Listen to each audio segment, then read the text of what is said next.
સ્વદેશી વસ્તુઓ ખરીદવાની થીમ અને ઓપરેશન સિંદૂરની થીમનું એક કોમ્પિટિશન રાખવામાં આવ્યું છે।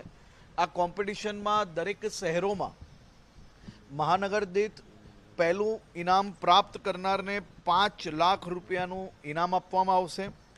બીજા નંબર પર આવનાર સંસ્થાને 3 લાખ રૂપિયાનું ઇનામ અને એ જ રીતે ત્રીજા નંબર પર આવનાર જે સંસ્થા હશે તેને 1.5 લાખ રૂપિયાનું ઇનામ આપવામાં આવશે। દરેક શહેરોમાં આ જ પ્રકારે કમિટી દ્વારા આ મંડપોના નિરીક્ષણ થશે, જેમાં સ્વચ્છતા, આસ્થા, ખાસ કરીને જે આ ડેકોરેશન છે એ થીમ પર આખું નક્કી કરીને આ ઇનામો આપવામાં આવશે।